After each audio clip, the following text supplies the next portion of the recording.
अब ना आगे आते हैं।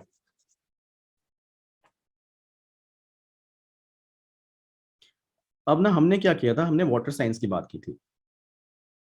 तो एक काम करता हूँ मैं।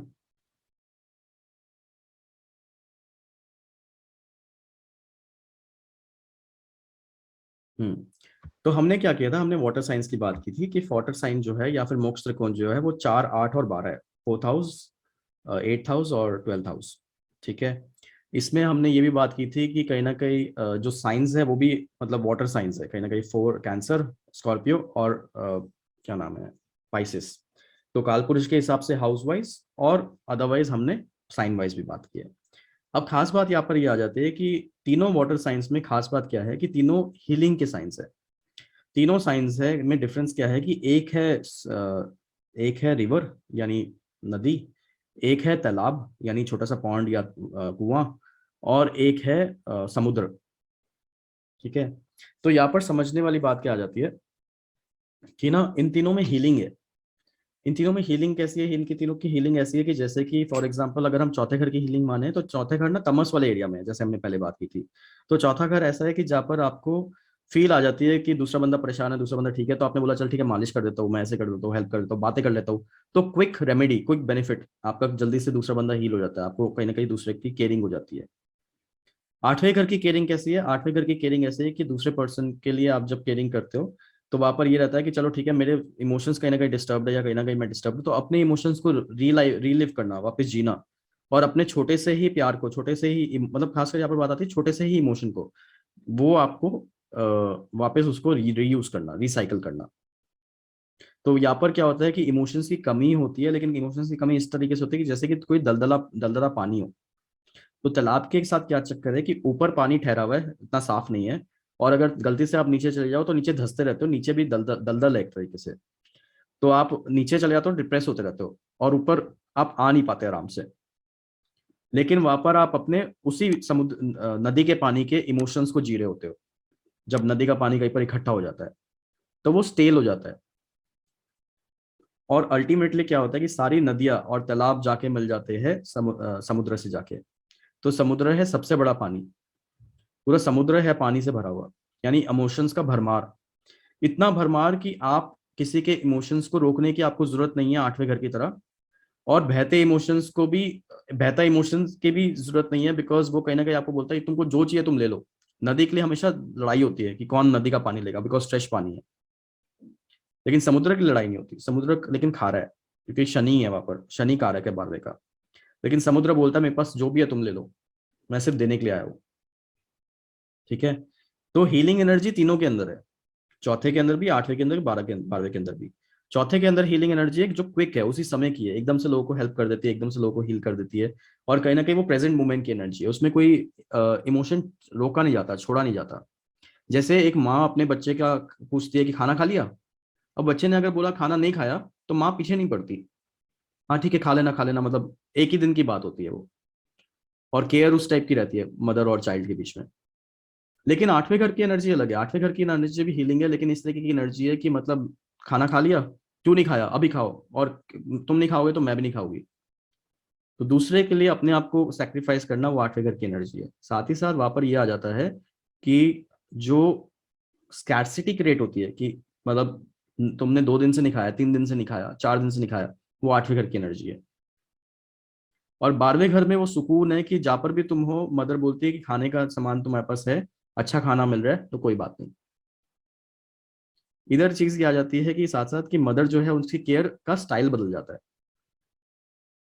दूसरी बात यह है कि तीनों साइन ही हीलिंग के साइन है। आठवें घर का हीलिंग साइन ये है कि वहां पर बंदा एश्योर करता है कि मेरे पास जो भी कुछ है ना, जितने भी इमोशंस है, जितना भी मैं हेल्प कर सकता हूँ, उस तरीके से बोलता है कि मैं तुम्हारे डिप्रेशन पे या तुम्हारे डाउन साइड पे कुछ बोल ना पाऊँ, लेकिन हूँ साथ में। 12वें घर में यह है कि कम्स की 12वें घर असल में यह है कि मेरे से जो लेना है ले लो, तुम भी खुश रहो मैं भी खुश रहूं। ठीक है। तो 12वां घर है ये बिलीव करता है, 12वें घर के अंदर ये सिस्टम है कि कहीं ना कहीं तुम भी जिंदगी खुशी से जियो, मैं भी जिंदगी खुशी से जियो, लेकिन तुम्हारे वजह से मेरे को प्रॉब्लम नहीं होनी चाहिए, मतलब मैं तुम्हारी वजह से मेरे को प्रॉब्लम हो तो मेरे को कोई प्रॉब्लम नहीं है, लेकिन मेरे वजह से खासकर तुम्हें प्रॉब्लम नहीं होनी चाहिए, इंपॉर्टेंट पॉइंट ये है। ठीक है। तो 8वें घर में खास बात ये आती है, मैं ना असल में रोटेट कर रहा हूँ, पर ये रोटेशन आपको समझ आ रही है? पता चले रोटेशन वाला तरीका सही नहीं लग रहा। ठीक है। तो ये जो 8वें घर का जो एरिया होता है वो बनता है रजस का। तो रजस का जो भी एरिया बनता है उसमें ना जो एनर्जी होती है उसको आपको एंजॉय करना होता है। तो आप अपने नदी के इमोशन या अपने इनिशियल इमोशंस को ही थोड़ा सा इमोशंस लेके उसको वापस रिपीट करते हो, रीयूज करते हो और उसको एंजॉय करने की कोशिश करते हो। इसलिए लोग पुरानी यादों को कभी कभी एंजॉय करते हैं, गजल्स को एंजॉय करते हैं, डिप्रेशन को एंजॉय करते हैं। ज्यादा चले जाए तो डिप्रेशन है, लेकिन थोड़ा सा हो तो वो उस दर्द को एंजॉय करते हैं। अच्छे अच्छे मोमेंट्स, पास समय के अच्छे मोमेंट्स को एंजॉय करते हैं। वो तब कर पाते हैं जब 8वें घर पे उस एनर्जी को, उस पानी को, उस इमोशन को रिसाइकल करते हैं। तो जो रजस है वो एंजॉयमेंट का है। तो जब आप इमोशंस की एंजॉयमेंट करने की कोशिश करते हो ना, तो वो 8वां घर बन जाता है। मोक्ष त्रिकोण का ही है। साथ ही साथ फिर नेक्स्ट आ जाता है जो आखिरी हिस्सा बन जाता है, वो सत्व एरिया बन जाता है। हमने बात की थी।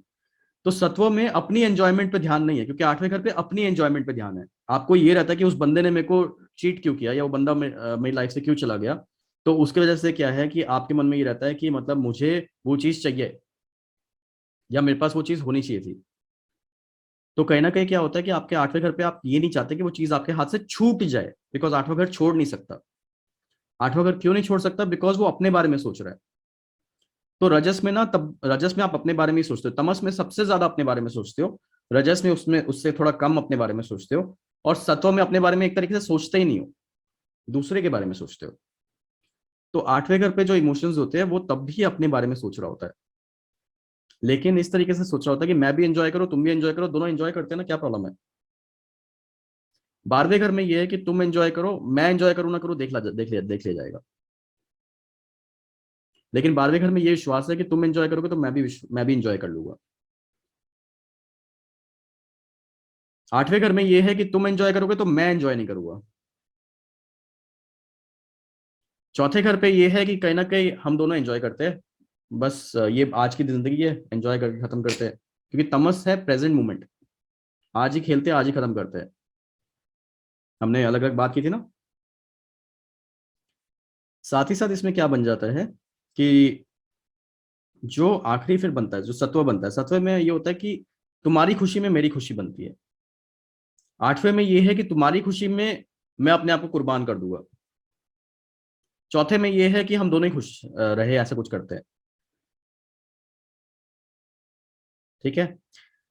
तो ये कोरिलेशन बनता है। अब मैंने आपको वो मैं इस पे आ जाता हूँ। असल में मैं वीडियो रिकॉर्डिंग में बहुत ज़्यादा देर तक उसको नहीं दिखाना चाहता, पर मैं इस पे आ जाता हूँ, क्या नाम है अपना, पीपीटी पे।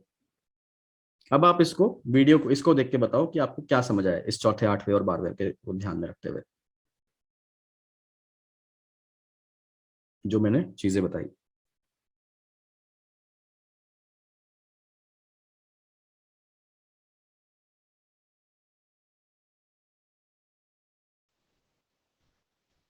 इसमें है कि प्रेजेंट मोमेंट को जीना है। हम्म। अभी जो क्षण है उसको फील करो, कल क्या होगा कुछ नहीं पता। और ठीक सारे है। एंजॉय मिलके, जैसे ये गाय जो दोनों बैठी हैं, ये भी सुन रही है बहुत हम्म। ध्यान लगा करके। हम्म। राधा जी भी सुन रही है। हम्म। कृष्ण बजा भी रहे हैं और उस चीज को फील भी कर रहे हैं जो उनको सब लोग सुन रहे हैं। हम्म। ठीक मुझे है। तो यही दिख रहा है। नेक्स्ट। अब इस वाले में क्या समझ आता है?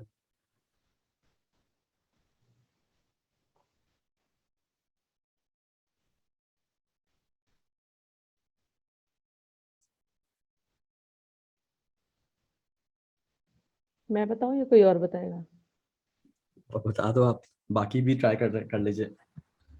ये जैसे इसमें क्या है ना, जो जो भी डिवोटी है, हम्म। वो वो मतलब सेक्रीफाइस, मतलब डिवोटेड है, डिवोटेड है ऑन द गॉड।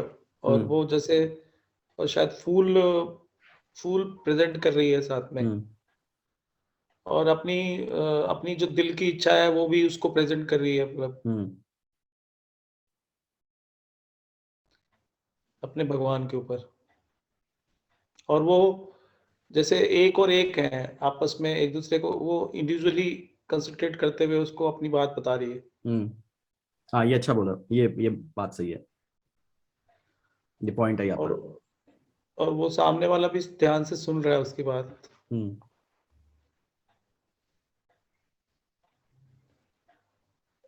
इसमें एक चीज और है हम्म कि कृष्ण जी जब बांसुरी बजा रहे हैं उनको ये पता है कि राधा जी को ना मेरी बांसुरी सुनने से सुकून मिलेगा या हम्म अच्छा अच्छा लगेगा, तो हम्म तुम सुनो बैठ के। हम्म ठीक है। और एक और है कि हेलो, मेरी आवाज आ रही है क्या? हाँ जी बताइए। हाँ जी। जो कालपुरुष के हिसाब से 8th हाउस यानी स्कॉर्पियो में हम्म चंद्रमा होता है, डेबिलिटेड होता है, यानी कि नीच का होता है, हम्म यानी कि जो आपने बताया इमोशंस की कमी, इमोशनलेस हम्म सॉर्ट ऑफ। तो इसमें क्या करेक्टिविटी एक कोई इसमें ना छूट रही है जैसे? इमोशनलेस नहीं आएगा, इमोशनलेस एक्चुअली वहां पर आता है, कैप्रिकॉन में ज्यादा आएगा, क्योंकि हम वहां ओके, पर 4 और 10 के बीच में डिफरेंस निकालेंगे, तो ड्राई हो जाता जी, है कैप्रिकॉन, और 4 नंबर हो जाता है कैंसर, हो जाता है वाटर। आंसर, जी यहाँ जी पर जी। आएगा इमोशनली सेंसिटिव जो वर्ड है, बिकॉज सेकंड नंबर पे बंदे को भरोसा होता है कि मुझे क्योंकि मुझे इमोशंस मिलेंगे, लेकिन 8वें घर पे बंदे को इनसिक्योरिटी होती है कि मुझे इमोशन नहीं मिलेंगे। हम्म, क्योंकि फोटो में तो मुझे कृष्ण जी तो मगन दिखाई दे रहे हैं, अपना जो बजा रहे हैं उसमें मगन है, पूरी तरह से खोए हुए। और जो राधा जी हैं वहाँ पे कुछ मुझे करुणा दिखाई दे रही है, या चेहरे पे कुछ हम्म कि वो चाह रही है कि मेरी बात भी सुन लो, लेकिन वो मगन है। बट लेकिन वो हाँ, लेकिन वो ना जो बजा रहे हैं, वो जो सुनाना चाह रहे हैं, वो जानबूझ के राधा जी को सुनाना चाह रहे हैं कि तुम्हारी खुशी इसी में है, तुम इसको सुनो। जी हम्म जी, बिल्कुल आपकी बात भी सही है। हम्म हम्म, ठीक है। और नेक्स्ट वाला। तुम भी खुश, मैं भी खुश। ये तो मगन मगन हो गए सब। हाँ सब मगन हो गए। वो जैसे लीन हो जाता है ना हम्म प्रभु में लीन हो गए सब लोग, हम्म एक दूसरे में लीन हो गए, अब उसमें कोई फर्क नहीं है। हम्म हम्म मतलब इंसान भी भगवान है, भगवान भी इंसान है, और हम्म उनमें कोई फर्क ही नहीं है। There is no difference between man and God. लेकिन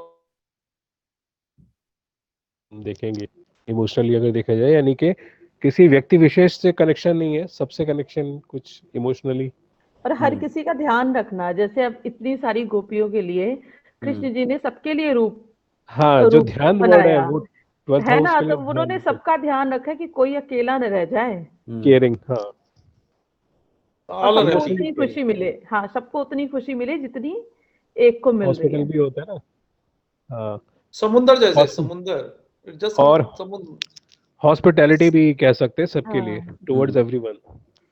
तो समुंदर समुंदर की तरह हॉस्पिटैलिटी है। तो उस तरह से भी हो सकता है कि पहला वाला जो है समझ लो तालाब है, और तालाब का प्यार है, मतलब क्या, मतलब लिमिटेड लिमिटेड लव। सेकंड हाँ, वाला, सेवन वाला मिडिल लेवल पे लव, और ये जो है इमेंस लेवल पे लव।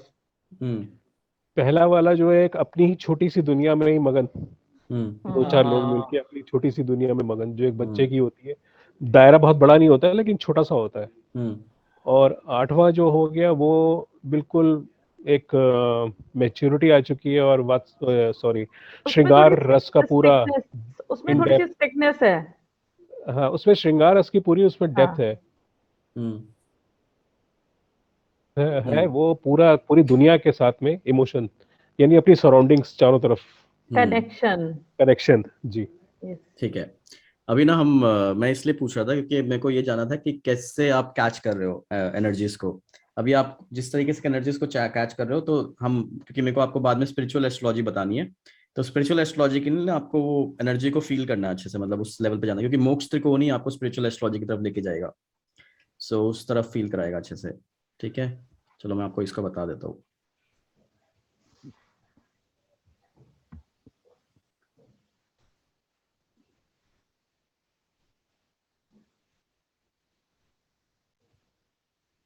हम लोग तो पता है टूटे फूटे शब्दों में बताते हैं, और जब आप बताते हो ना लगता है कि बस सुनते रहो।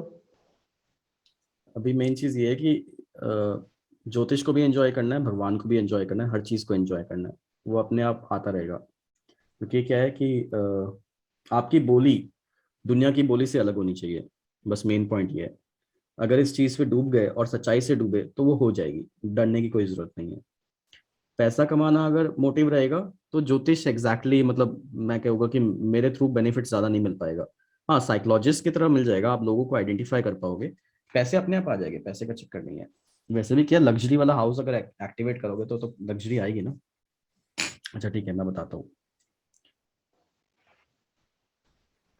देखो, सबसे बड़ी बात ये आती है कि एक ना जो हमारी बात ये है कि जो कृष्ण जी है वो कहते हैं, मतलब उसमें जो उनका जो असल में जो कृष्ण जी का जो चार्ट है, जो कृष्ण जी का जो बर्थ चार्ट है, उसमें जो असेंडेंट है वो चंद्र बनता है।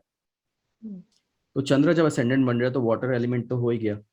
लेकिन चक्कर क्या है कि काफी कुछ तरीके से चंद्र मानते हैं, कुछ लोग उसको कुछ और मानते हैं। कुछ जगह पर कृष्ण की चार्ट के जो सिग्निफिकेशंस मानते हैं उसको मर्करी से भी डिनोट किया जाता है, उसके रेमेडीज भी दिए जाते हैं। कुछ जगह पर जो कृष्ण के चार्ट माने जाते हैं वो बृहस्पति से भी माने जाते हैं, लेकिन बृहस्पति उसके भगवान का एलिमेंट है कि वो भगवान है, क्योंकि बृहस्पति इटसेल्फ इज भगवान। ठीक है। तो होता क्या है कि जब हम उसको चंद्र को मान रहे हैं तो चंद्र में उसकी फिजिकल पर्सनालिटी बिहेवियर मान रहे हैं।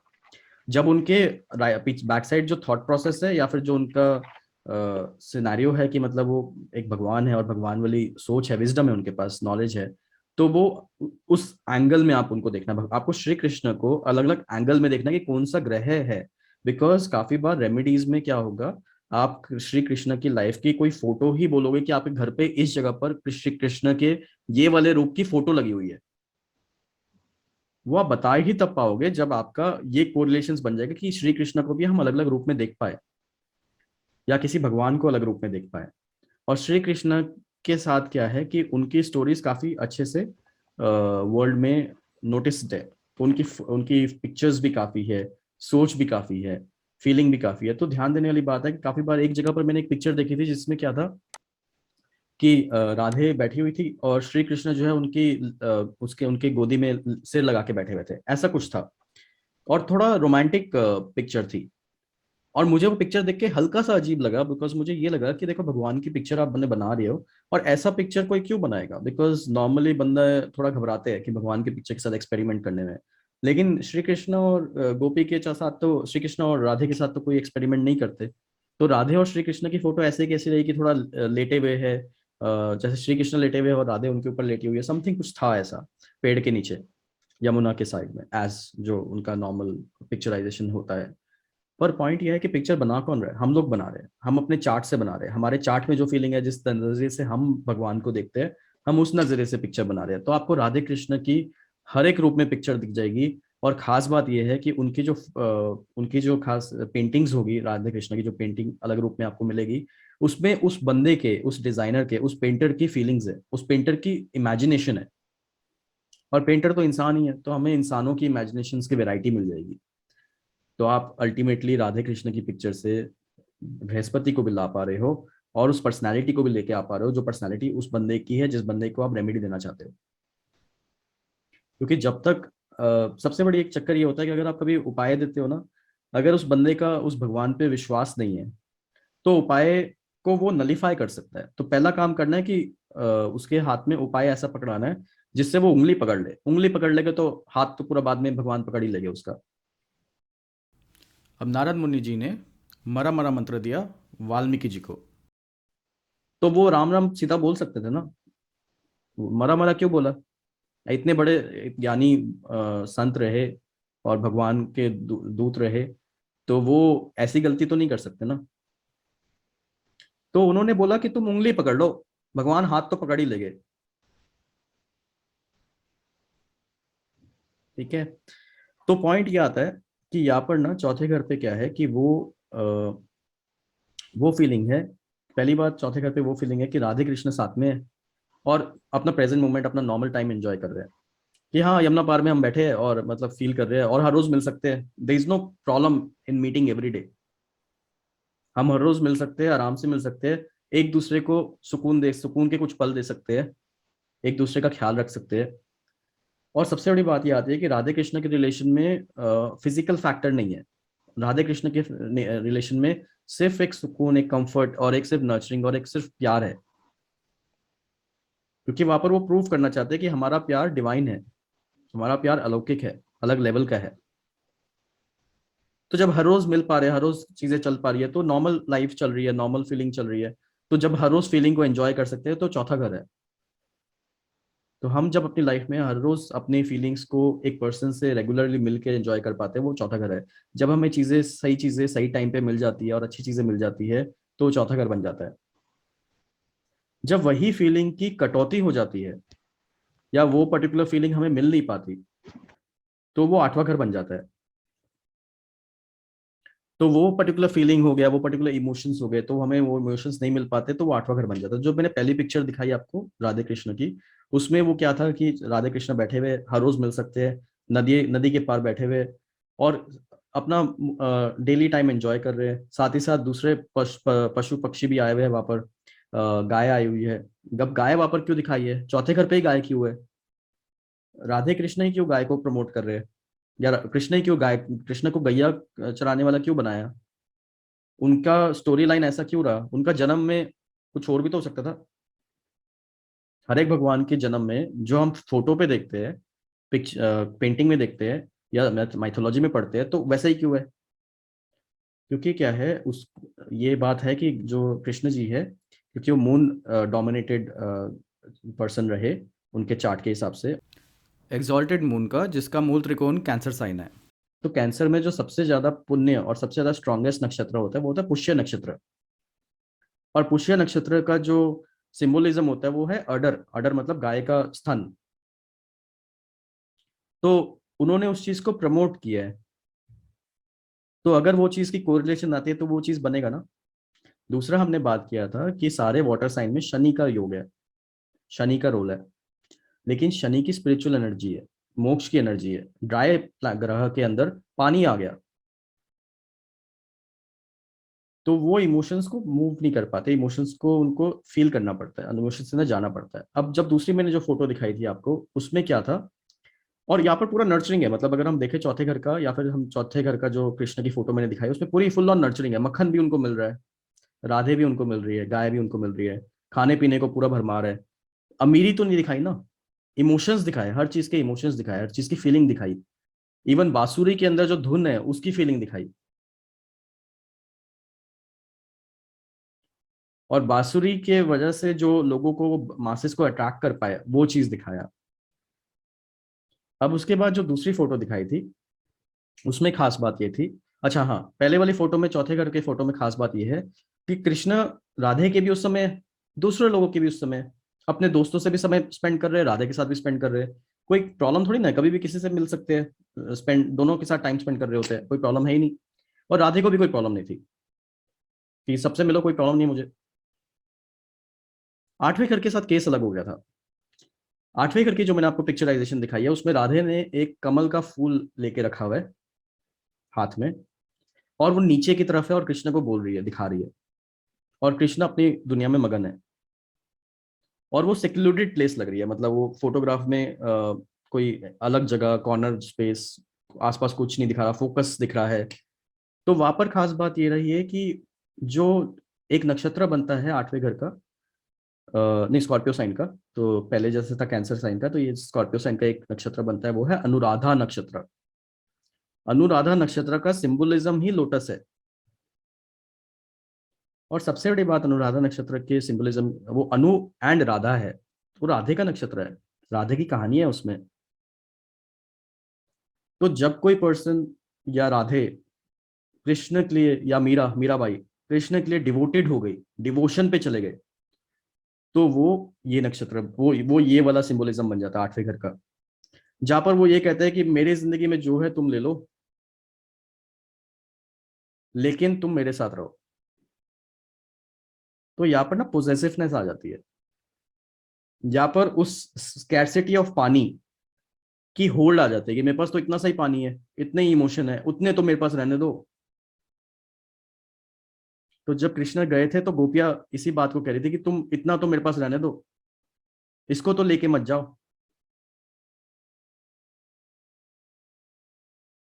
तो उसमें एक कहानी आती है कि भंवरे को कहती है कि इतना तो मेरे पास रहने दो, इसको तो लेके मत जाओ।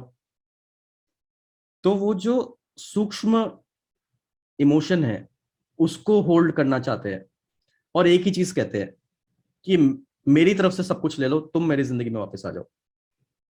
इसलिए आठवां घर छोड़ नहीं पाता। पर यहाँ पर वो अपने आप को फुल्ली कुर्बान कर देता है, डिवोट कर देता है कि मतलब मैं पूरा खत्म तुम्हारे लिए, मैंने अपने आप को समर्पित दे दिया तुमको। लेकिन कंडीशन अप्लाई। तो जब कंडीशन अप्लाई वाला होता है ना, asterisk marks, terms and condition apply, वो आठवां घर है। कंडीशन अप्लाई है कि you have to come to me because I am possessive for you. मैं किसी और के साथ शेयर नहीं कर सकती तुमको किसी के साथ। श्री कृष्ण, मैं तुमको किसी और से शेयर नहीं कर सकती। तो जेलेसी आनी शुरू हो जाती है राधे को कि मतलब गोपियों के साथ क्यों टाइम स्पेंड कर रहे हो, मैं दे रही हूं ना सब कुछ तुमको जो चाहिए।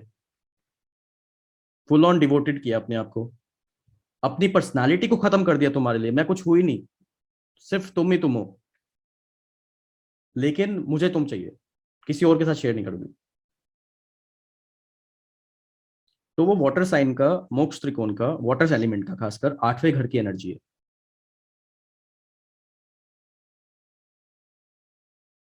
और कृष्ण वहां बताना चाहते हैं कि मतलब मैं तो हुई ना सामने तुम्हारे, और तुम्हारे और बाकी लोगों के भी। तुम ये क्यों सोच रहे हो कि आई लीव, मतलब तुम ये क्यों सोच रहे हो कि मतलब मैं तुम्हारे साथ ही चिपका रहा हूं। एंड वाई एग्जैक्टली अपने आप को नीचे कर रहे हो, अपने आप को क्यों कुर्बान कर रहे हो।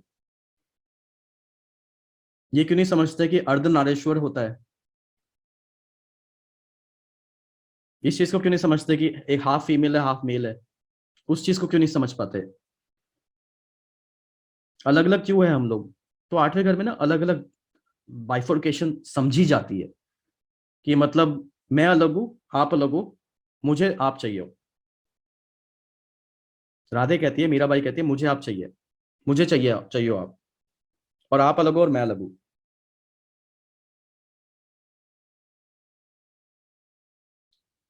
तो यहाँ पर रजस का एरिया आ गया, और रजस का एरिया ये बन जाता है कि वन ऑन वन। 8वां घर है one on one, you and me. Emotions हम दोनों के वन ऑन वन होने चाहिए। I need that, I want to enjoy that. दूसरे को मैं एंजॉयमेंट करने नहीं दूंगी, या मैं नहीं चाहती कि दूसरे लोग उस चीज को एंजॉय करें। और उसमें प्रॉब्लम क्या है।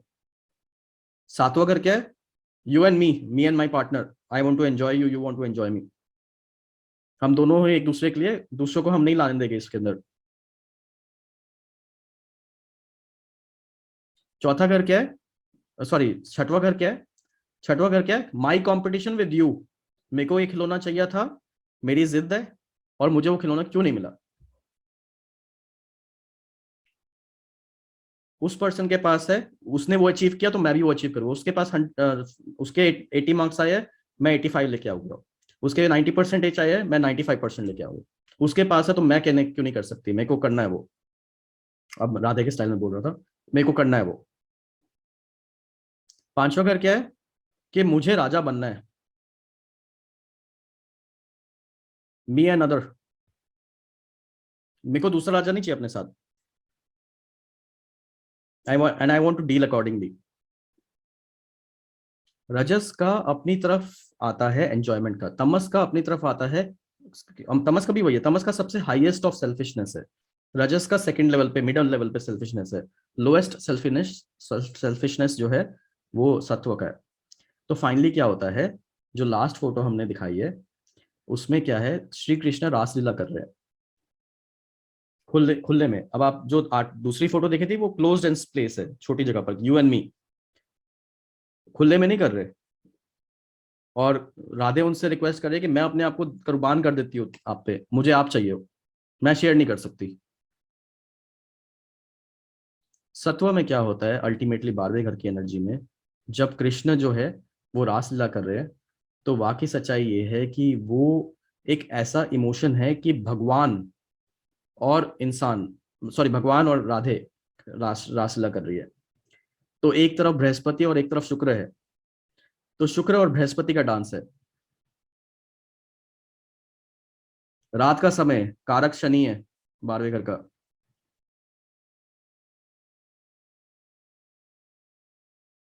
यहाँ पर ये बात चल रही है कि अब शेयर करने का कोई पॉइंट नहीं है यहाँ पर पॉइंट ये है कि तुम हर जगह हो, मैं हर जगह हूं, तो फिर प्रॉब्लम क्या है? सो जब अबंडेंस हो जाती है बृहस्पति और शुक्र की, तब वहां पर राधे कृष्ण की मौजूदगी होती है, राधे कृष्ण की रासलीला की मौजूदगी होती है, बिकॉज बृहस्पति हो गया भगवान और शुक्र हो गया राधे, और वहां पर अर्धनारीश्वर कॉम्बिनेशंस बनती है। फिजिकल मैनिफेस्टेशन में नहीं, ये लोक अलग लोक है, ये दूसरे लोक की मैनिफेस्टेशन है, क्योंकि जो सत्व का 12वें घर का जो लोक है वो धरती लोक नहीं बनेगा, अल्टीमेटली एक तरह से गोलोक बनेगा, तो लोक वहां पर बदल जाएगा, इसलिए वो मेडिटेशन के थ्रू ज्यादा अचीवेबल होता है, क्योंकि 8वें घर तक फिजिकल मैनिफेस्टेशन है, मुझे चाहिए है, मुझे दूसरा पर्सन चाहिए है एज यू एंड मी, तो मेरे साथ रहना चाहिए, किसी और के साथ नहीं रहना चाहिए। 12वां घर कहता है कि नहीं, सब जगह हो तुम, तो मैं और तुम क्या हो, ऐसा क्यों समझ कर रख रहे कि मुझे चाहिए और तुम्हें चाहिए, मतलब वाई यू नीड की, मतलब मैं अलग हूँ और आप अलग हो, हम दोनों सेम ही है।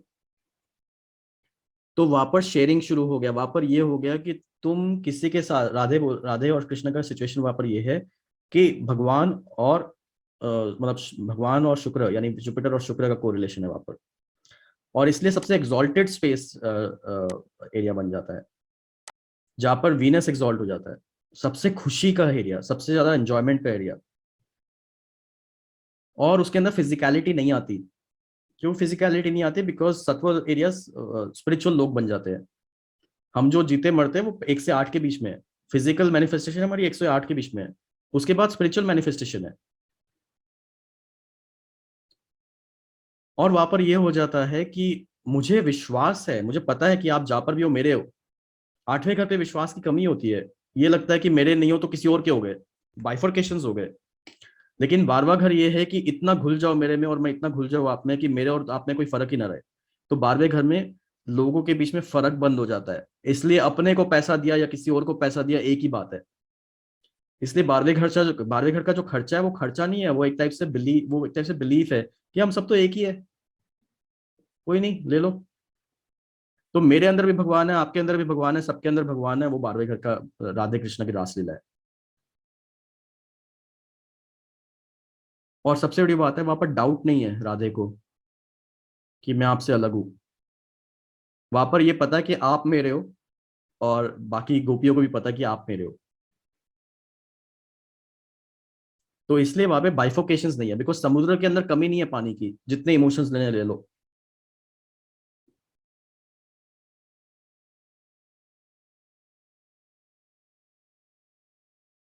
ठीक है, तो इसके ऊपर कुछ और चीजें मुझे बतानी थी, खासकर रासलीला पे और भी चीजें, पर जैसे आपने मुझे आंसर्स दिए तो मुझे समझ आया कि अभी थोड़ा उस एनर्जी को समझने में थोड़ा टाइम लगेगा, पर वो मैं आपको बताऊंगा जब हम स्पिरिचुअल डिस्कशन करेंगे ना, और फर्दर इन सब साइंस की, सारे सारे मतलब सारे के सारे जो वो है, हमारे जो हाउसेज है और सारे जो साइंस है, उनके अंदर माइथोलॉजिकली जो स्टोरीज बनती है, या फिर जो स्पिरिचुअल फीलिंग, उसकी रीजनिंग होती है, उस वो फीलिंग, वो सेंसेशन कैसी रहती है, वो फिर, या लोगों के बीच में डिफरेंस क्या रहता है वो बताना।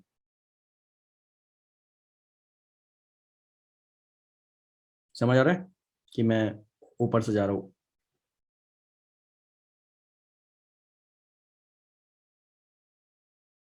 सेकंड क्या ओके। आती है कि जब मैं आपको स्टोरी बता रहा हूँ, अभी आपको स्टोरीज क्यों बता रहा हूँ, मैं चाहता हूँ आप इसमें से टेक्निक्स नोटिस कर पाओ। सो ताकि हम हाँ, आप उस चीज को बिलीव कर पाओ कि जो भी चीज आप देख रहे हो, फोटो भी देख रहे हो, तो उसके अंदर भी कहानी है, और वो कहानी है क्यों। जी। ठीक है, एक चीज बताया तो 12वें घर पे जो ग्रह अगर आ जाए ना, अगर 12वें घर का असेंडेंट हो खासकर, उसके साथ मैंने एक चीज देखी है, उनका ना एक कॉमन स्टेटमेंट रहता है, sharing is caring, sharing is caring, sharing is caring. 12वां घर हमें शेयरिंग सिखाता है, और ये रासलीला एक्चुअली 12वें घर का सिग्निफिकेशन बनता है शेयरिंग का। और केयरिंग कैसे हो गया? Because water sign, water element होता है केयरिंग का, तो शेयरिंग एंड केयरिंग। मतलब मैंने अभी हमारे एक स्टूडेंट है, वो ये पर्टिकुलर स्टेटमेंट बहुत यूज करते हैं, पर वो ऑनलाइन नहीं आते, वो रिकॉर्डेड सेशन देखते हैं, तो वो बहुत यूज करते हैं, मैं वही नोट कर रहा था, बहुत ज्यादा यूज करते हैं। तो अपने बच्चे को बार बार सिखाते हैं, जैसे ही बच्चा परेशान हो ना कि मतलब ये नहीं मिला मुझे, तो इसको एकदम से बोलते हैं sharing is caring, sharing is caring. और उसका एसेंडेंट, उनका एसेंडेंट क्या नाम है, 12, ये अपना पाइसिस का है, ठीक है। प्लीज। अभी क्या हुआ कि ये जो पर्सन है, अभी जस्ट आपकी कॉल, ये डिस्कशन से पहले मेरे पास एक कॉल आई थी, और मैंने बताया ना जिस दिन हमको, निमित हमेशा काम करता है और मेरे को उसकी टेंशन नहीं रहती निमित की, तो मैं डरता भी नहीं। मेरे को ये था कि मतलब मुझे क्लास पढ़ानी थी, तो मेरा 12वां घर का आज दिन है, बिकॉज मून 12वें नंबर के साइन पे, पाइसिस के साइन पे है।